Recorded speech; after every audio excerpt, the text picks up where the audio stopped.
nothing like a good cookout during the summer, but using the grill incorrectly can have some serious consequences. In fact, grilling injuries send up to 4,000 people to the emergency room every single year, and fire departments respond to an average 8,000 home fires involving the grill. Here with tips to get us started grilling safely is Renee Swan with MetLife Auto at Home. Welcome to the show, Renee. It's good to have you. Thank you. What a great setup we've got here. So let's get started.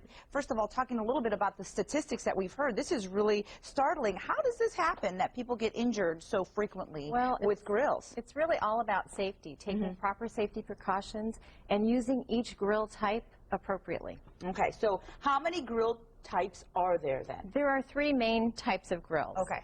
You can acquire an electric grill, the first one, the blue one on the right this there. is cute. That's nice. Yeah, and believe it or not, electric grills actually cause the fewest number of fires and injuries, so they are the safest. Okay. And then, of course, there's the charcoal grill, common among all of us. Yes, yes. And the gas. And the gas one is way over there. The larger one, right. Okay, so the safest one is the electric grill. Why is that? Let's start talking about why this one is so safe exactly. Well, when you're using an electric grill, you don't have the combustibles. You don't use lighter or starter fluid.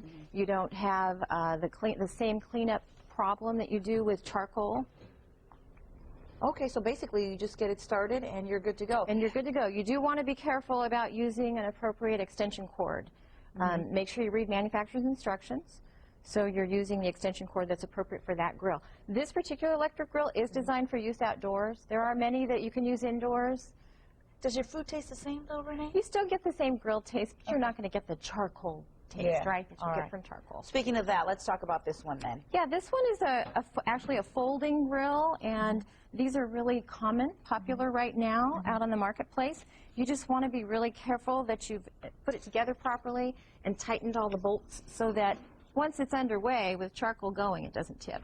So it says here that the leading cause of charcoal grill fire combustibles is that it's just too close to the heat. What does that mean? That's right. That is when someone takes their lighter fluid and utilizes the lighter fluid on a charcoal fire and then leaves the lighter fluid too close to the charcoal grill. Oh. So that's a major cause. In fact, at MetLife, we had an incident occur with one of our insureds where they left the starter fluid too close to the grill. So once it's sparked up, get that away from the grill. Absolutely. You do your thing with your charcoal, get this completely away. Also, with any of the grill types, you want to move them away from any buildings, structures, your garage, patio furniture, and of course be aware of your surroundings, what's happening with kids playing. A wayward football can knock just about any of these over. Yeah.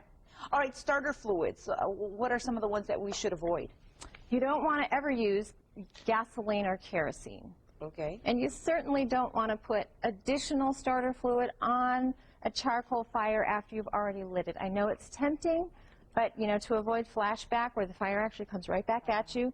And why would people do that? Just because they want it hotter? Well, or it doesn't look like it's working, it doesn't look like it's happening. Better would be to add some kindling to get that fire going rather than put any additional fluid. Okay, how do we know it needs something additional? So how do we know it needs to be hotter? Sometimes it's just patience. Okay. Let it burn, let it do its thing. Okay. Particularly with charcoal now, they have the charcoal that already has some starter fluid in it. Oh. It's called ready to light. Okay. So that's even better. You don't need this anywhere near your grill if you use the ready to light. What about disposing of the coals and the ashes? Disposing of the coals and the ashes is also extremely important because there's another example of where we've had accidents and fires. You don't want to dispose of them in plastic. Okay, so because they may still be hot and that may melt. Okay. We had an incident where someone disposed of their ashes in a plastic bucket. It melted and caught the deck on fire. Oh no. This is probably the best way to dispose of ashes, and it's a non-combustible metal can. I already have some ashes in here. Oh. So, you know, one of the... Okay, here we go. And one of the nice things about that is these already cooled off ashes are going to help your current ashes cool off as well. Where do we get these? You can get these at a hardware store. I got most of the grills and the equipment here at hardware stores here locally. All right, let's talk about what you have over here as well, because I'm not much of a griller, but this looks pretty nifty. What is that? Yeah, that's under $10. It's a one-time use little grill, and you can take that to the beach, camping. No kidding. Yeah, and it is disposable. You want to also let it cool completely. Okay. You might think about, if you're at the beach, you know, using some sand. Sand can help you put the flame out before you dispose of that. Okay, okay. And then you've got a lot of little tools here that you can use, Yeah. little barbecuing tools as well. Now, these are pretty nifty, too. Yes. I've seen people light cigarettes with this. Is Oh, this no. not a good thing? I'm not sure that's a good thing. Okay. All right, let's not do that. And what is this? These are just longer matchsticks, you know, Okay. just something that you keep on hand for outdoor use. And obviously keep all of this away from children. Now, you've got a lot of tips here. It says basic safety tips no matter which grill you use. Find a sturdy grill, so that's really important. most and definitely. keep on a level surface. Yeah, and that's kind of like this here. You know, this is going to be fine if it's on a level surface. Okay. It's going to be a little rickety if you aren't planting it good on a level surface. Got it. Okay, so the next one is use only propane or charcoal grills outdoors. Yes. Be aware of your surroundings, as you talked about before, especially when it comes to the starter fluids. Right. Never leave a lighted grill unattended. Right, you want to always stay near that grill. I always feel bad for the person grilling. I know. The grill master has a lonely job.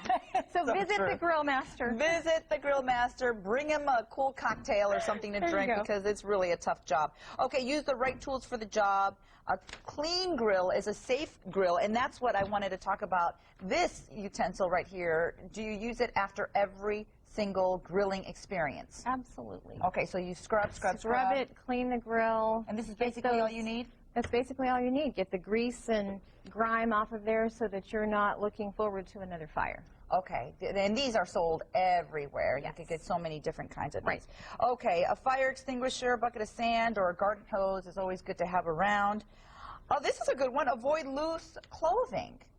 Maybe a loose tank top or something. Yeah, you don't or wanna wear? shirt tails. I mean, an apron is a good idea because it keeps a lot of that stuff sort of out of the way and away from the grill, so you're not... I don't know if I like the next one here. Keep alcohol use to a minimum. Just joking. Be aware cooking equipment remains hot for several hours. Okay, lots of great tips. And if you want to obtain a copy of MetLife's fire safety brochure, which includes tips on grilling safety, all you have to do is call 1-800, there it is on your screen, MetLife, 1-800-MET-LIFE, and ask for life advice brochures as well. Or call and ask for Renee Swan. Absolutely. Thanks so much for being here, Renee. Thank I love you. the setup, and happy grilling to everybody. Coming up next, a popular cold remedy is yanked from the shelves. Why the FDA is sniffing them out. We'll be right back. That was wonderful.